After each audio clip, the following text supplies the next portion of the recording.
طه ما أنزلنا عليك القرآن لتشقى إلا تذكرة لمن يخشى تنزيلا ممن.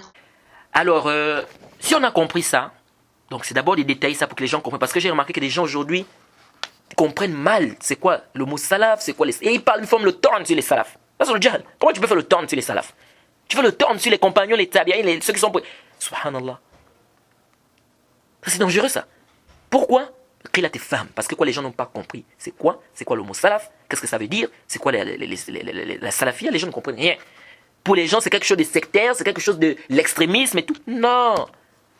C'est pourquoi on dit souvent, on a un proverbe chez nous qui dit, avant de condamner le crocodile, il faut d'abord aller à la rivière. Il faut d'abord aller à la rivière. Parce que si tu condamnes le crocodile avant d'aller, maintenant tu arrives à la rivière, tu n'arrives pas maintenant à attraper le crocodile, tu vas faire comment? C'est ça le problème. Donc avant de venir dire comme ça, de parler, apprends d'abord. C'est pourquoi l'imam Bukhari l'a mis dans son sahih. Bab al-ilm qabla al-qawli wal-amal. La connaissance avant la pratique, la parole. Avant de parler, apprends. Sinon c'est un danger, tu vas raconter n'importe quoi et peut-être tu vas regretter ça, tu auras des problèmes. La religion d'Allah subhanahu wa ta'ala est basée sur quoi? Sur le ilm. C'est pas le jahl.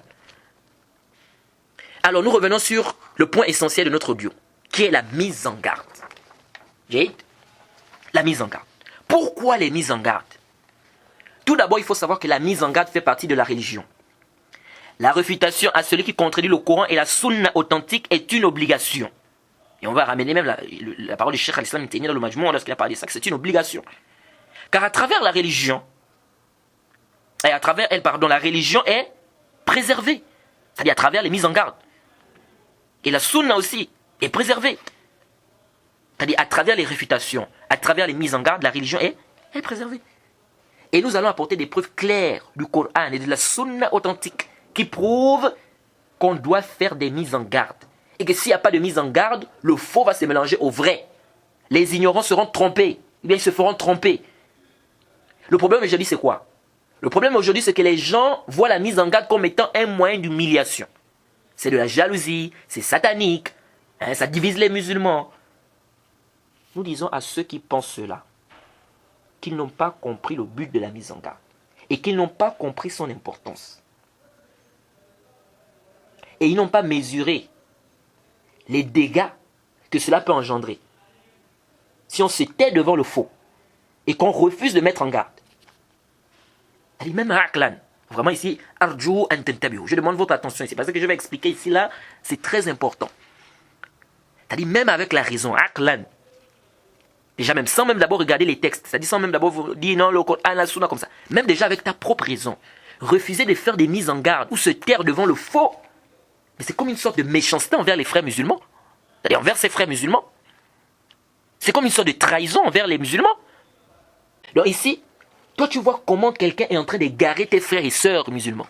Tu sais très bien que ce qu'il leur raconte là c'est archi faux. Mais tu es là, tu ne dis rien, tu te tais. Tu regardes, pire encore, même certains vont aller même très loin, ils vont jusqu'à faire même des éloges. C'est-à-dire quelqu'un est en train d'égarer les gens, tu sais très bien qu'il est en train d'égarer les gens, mais tu es là, tu fais ses éloges, tu le soutiens. Quelqu'un égare tes frères, tu le sais très bien, mais tu ne dis rien. Au contraire, même tu le soutiens, tu fais ses éloges. Mais tu es dangereux pour la communauté, toi. هذا سؤال يقول هناك من يروج للفتن في بلاد المسلمين من دعاة الضلال هل نحذر منهم ونبين للناس أنهم على ضلال أو نسكت؟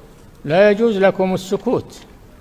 من علمتم منهم هذا الخطر وهذا الضلال وهذا الشر وهم بين أظهر المسلمين يجب بيانهم والتحذير منهم وكشف مستورهم حتى يأمن المسلمون من شرهم وحتى يأمن المجتمع أيضا من خطرهم فلا يجوز السكوت عن مثل هؤلاء.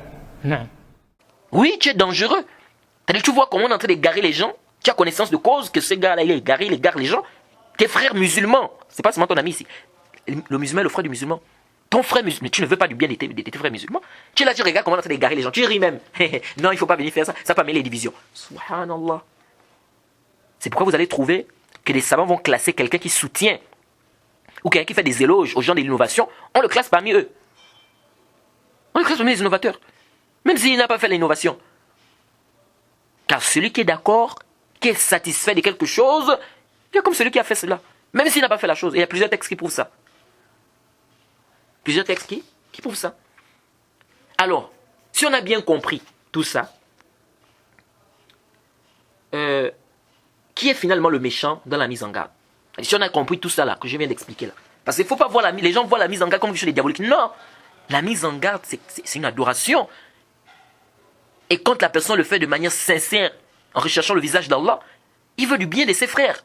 Je te veux du bien lorsque je te mets en garde contre quelqu'un qui est en train de t'égarer. Moi, je sais qu'il est en train de t'égarer. Toi, peut-être, tu es ignorant, tu ne sais pas. Je te mets en garde contre lui. Je veux de ton bien. Mais comment les gens... Je ne comprends pas vraiment les gens. Comment quelqu'un va venir dire non, on ne doit pas faire de mise en garde? Qui est finalement le méchant dans la mise en garde? C'est celui qui fait les mises en garde ou c'est celui qui dit aux gens non, ne faites pas des mises en garde? Celui qui se tait. Il va même plus loin. Il va même jusqu'à faire des éloges. N'est-ce pas? Tout en sachant les égarements de ce dernier, il va faire ses éloges, il va le soutenir. Ou celui qui refuse de parler, il décide de se taire. C'est-à-dire, on se demande maintenant, qui est le méchant dans tout ça? C'est celui qui fait la mise en garde, qui refuse de se taire, ou c'est celui qui se tait et qui dit aux gens non, on ne doit pas faire de mise en garde? Qui est le méchant? Je vous laisse donner la réponse. C'est pourquoi parfois je me dis, c'est quand les gens disent non, arrêtez avec vos mises en garde là, on ne doit pas diviser les musulmans. Je me dis, mais ceux-là, ils ne veulent pas le bien des autres musulmans, ceux-là. Les gens qui disent ça, vraiment, ils sont dangereux pour la communauté. Non, mais tu es un danger. Tu ne dois pas faire des mises en garde, mais c'est grave ça. Toi, tu ne veux pas du bien des gens, toi. Tu ne veux pas le bien de tes frères musulmans. Est-ce qu'ils réfléchissent même? Moi, je me demande parfois, est-ce qu'ils réfléchissent à ce qui sortent de leur tête là? Quand ils disent non, on ne doit pas faire des mises en garde, ils réfléchissent vraiment. Donc, même avec la raison raisonnante, je dis bien la raison raisonnante, parce qu'on peut avoir une raison et refuser de raisonner. Donc, je dis la raison raisonnante. Dire qu'on ne doit pas faire des mises en garde, ça c'est bâtil. Même avec la raison raisonnante. Ou penser que tout celui qui fait une mise en garde, il est trop dur. Et la mise en garde fait partie du bon conseil, les frères. La mise en garde fait partie du bon conseil. On connaît tous le hadith du prophète de Tamim ad-Dari, fi Sahih Muslim. Ad-dinu nasiha. La religion, c'est le conseil. Lorsque je viens, je te dis, Yahri, fais attention. Tel frère, il a des déviations à tel niveau. Je te prouve ça par le Coran et la Sunna. C'est parce que je te veux du bien. Toi, tu ne dois pas voir ça ici comme si, non, tu ne dois pas faire ça, tu ne dois pas parler mal, comme j'ai vu d'autres là. Non, tu es en train de dévoiler les défauts de ton frère. Tu ne dois pas dévoiler les défauts de ton frère. Mais il t'amène des textes, mais tu as compris ce qui t'a précédé dans cette compréhension-là. C'est-à-dire les gens aujourd'hui, subhanallah. Et le hadith de Jarir ibn Abdillah al-Bajali, fi Sahih Muslim, dit bay'atu nabiyya sallallahu alayhi wa sallam ala nushi li kulli muslimin. Dit j'ai fait le pacte d'allégeance au prophète Mohammed sallallahu alayhi wa sallam de conseiller tout musulman. Donc la religion c'est le conseil. Donc on ne doit pas voir la mise en garde toujours dans le non c'est satanique, ça divise les musulmans, non c'est la haine, non c'est la jalousie. Non les frères. La mise en garde c'est un conseil. Lorsque tu dis à tes frères n'écoutez pas tel, car c'est un innovateur, prenez garde. C'est pas un conseil ça. C'est un conseil.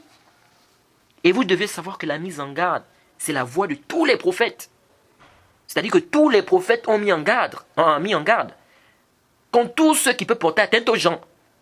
Donc toi, lorsque toi tu viens, tu ne dois pas faire des mises en garde, mais tu es en train de dérouter la voie des prophètes. Le dalil c'est quoi? C'est venu dans le Sahih Muslim. Le hadith d'Abdullah ibn Amr ibn As, radiallahu anhu. قال رسول الله صلى الله عليه وسلم إنه لم يكن النبي قبلي إلا كان حقا عليه أن يدل أمته على خير ما يعلمه لهم وأن ينذرهم شر ما يعلمه لهم.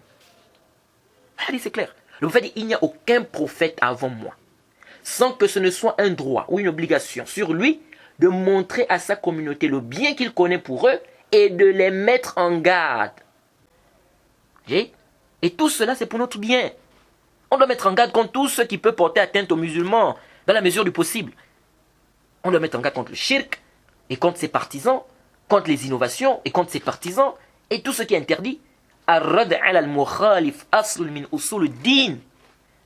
réfutation, c'est celui qui contredit le Coran et la Sunna, c'est un fondement parmi les fondements de l'islam. Le prophète nous a mis en garde contre les Khawarij. Oui ou non? Donc le prophète n'a pas compris. Pourquoi le prophète n'a pas compris, comme vous avez compris là, que non, les mises en garde, ça met les divisions. Le prophète a mis en garde contre les Khawarij. Et vous savez que les Khawarij, à la rajih, ce sont des musulmans, même s'il y a un khilaf là-bas entre les savants. Donc le prophète nous a mis en garde contre les Khawarij, le prophète nous a mis en garde contre les Qadariya, pour les savants qui voient l'authenticité du hadith, comme le Cheikh Al-Albani, rahimahullah. Le prophète nous a mis en garde contre les Qur'aniyoun, ceux qui vont juste travailler avec le Coran et rejeter la Sunna. Et aujourd'hui, ça commence petit à petit, avec les Adnan Ibrahim, et tous ceux qui le suivent là. Ils rejettent les Bajrafi, tout ce monde-là. Ils rejettent des hadiths authentiques. Plusieurs choses qui se trouvent dans des hadiths, les Qaradawi, tout ça. Tout simplement parce que quoi? Tout simplement parce que ça ne va pas en conformité avec leur raison. Parce qu'ils voient un semblant de contradiction. Tous ces gens-là, Adnan Ibrahim, Bajrafi, tout ce monde, les Qaradawi, ils ont presque les mêmes principes. Le hadith contredit la raison, allez, yalla, on jette. Ça semble contre. Et c'est là, vraiment les gens ont des problèmes. Mais ça contredit ta raison à toi. Ou ils voient même un hadith qui semble contredire le Coran, qui semble, je dis bien, selon lui, parce qu'il n'y a pas de contradiction dans le wahi. Il faut qu'ils rejettent le hadith. Comme Adnan Ibrahim. Oh non, la lapidation ne se trouve pas dans le Coran. Et Isa, alayhi salam, il ne reviendra pas. Parce que ce n'est pas mentionné dans le Coran. Pour lui, selon lui, ce n'est pas mentionné dans le Coran. Tout ce monde-là, ce sont des gens de l'égarement. Ne mettez pas vos oreilles dans ce qu'ils disent. Ils vont vous mettre des shubhat, des ambiguïtés. Il y a un autre problème ici, c'est qu'il y a des gens qui pensent que la mise en garde rentre dans la médisance. Comme quelqu'un, il y a des gens qui me disaient là, ils ont vu mes mises en garde, ils disent attention, la médisance est interdite, comme ça vous allez être interrogé au Mal-Qiyamah. Elle est interdite la médisance, etc. C'est le djihad. Toi tu es ignorant, il faut qu'on t'enseigne. Oui, à la base on dit, il n'est pas permis de faire la médisance, c'est haram. Mais l'islam a accepté même plusieurs cas. Il a accepté plusieurs cas qui ne rentrent pas dans la médisance, et qu'on interdit. C'est pourquoi même les savants vont même te faire des vers. Ils te disent Al-qadhu laysa bi ghibatin fi sittatin mutazallimin wa mu'arrifin wa muhadhirin wa mujahiri fisqan wa mustaftin wa man talaba i'anata fi izalati munkar. C'est clair.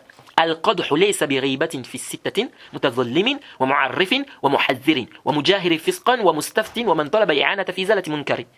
Les savants disent quoi? Ils disent que le qadh, c'est-à-dire la critique, ou mal parler de quelqu'un et tout ça, ce n'est pas du riba dans 6 cas. Mutazallimin, celui qui a été victime d'une injustice, il a le droit d'aller se plaindre. Il explique, il dit il y a telle personne qui m'a fait ceci, qui m'a fait cela, comme ça, comme ça, comme ça. Ici, c'est pas dans le riba. Wa mu'arrifin, celui qu'on veut connaître. Par exemple, quelqu'un veut par exemple se marier. Ou quelqu'un vient par exemple, il veut demander ma fille en mariage, un exemple. Mais j'ai le droit de me renseigner chez les gens que celui-là il veut épouser ma fille. Vous le connaissez, est-ce qu'il est bien, est-ce que dans sa religion et tout. Ça c'est pas le riba, ça rentre pas dans le riba ici. Wa muhadhirin, c'est ce qui nous intéresse. Wa muhadhirin, celui qui met en garde. Celui qui met en garde, quel est notre point ici. Donc lui là il ne rentre pas dans le riba. Celui qui met en garde. Il dit les frères, faites attention à tel frère parce que c'est un égaré ou bien c'est un innovateur. Il dit comme ça, il dit comme ça, il dit comme ça. Tout ce qu'il dit est sans contradiction avec le Coran et la Sunna. Tu as parler derrière son dos. Mais ici là c'est jaiz, c'est pas haram. Wa muhadhirin wa mujahiri fisqan, celui qui montre ouvertement sa perversité aux gens. Wa mustaftin, celui qui va demander quoi? Une fatwa, un avis juridique. Par exemple, il dit, par exemple, dans mon quartier, il y a telle personne qui s'appelle comme ça, il fait comme ça, il fait comme ça, il fait comme ça. Quelle est la sentence de celui-là? Comme beaucoup des étudiants font, par exemple, ils prennent le nom de quelqu'un, ils disent, bon, on va poser la question savant. On a quelqu'un dans notre pays, il s'appelle comme ça, il dit ça, il dit ça, il dit ça. Qu'est-ce qu'on doit dire de lui? Les savants nous donnent la sentence. Ça rentre pas dans quoi? Dans le riba. Wa man talaba i'anata fi izalati munkar, celui qui va demander de l'aide pour enlever un mal. Mais il faut bien qu'il explique. Non, il y a des gens, par exemple, chez moi, qui fument du chanvre. Ou bien il y a des gens, par exemple, chez moi, qui sont des braqueurs, ou bien qui violent les gens, etc., etc. Mais il faut bien qu'il explique. Ici, ça ne rentre pas dans quoi? Ça ne rentre pas dans le riba, c'est-à-dire dans la médisance. Donc, c'est clair ici que la mise en garde ne rentre pas dans la médisance. Et pour ceux qui veulent un peu plus de détails sur ce sujet-là, ou des preuves, ils peuvent aller, par exemple, dans le Riyad al-Salihin. J'en ai vertu, l'imam Nawawi, il a mis un bab sur ça, et il a rapporté des hadiths là-bas qui montrent clairement que quoi? Que ça ne rentre pas dans la médisance.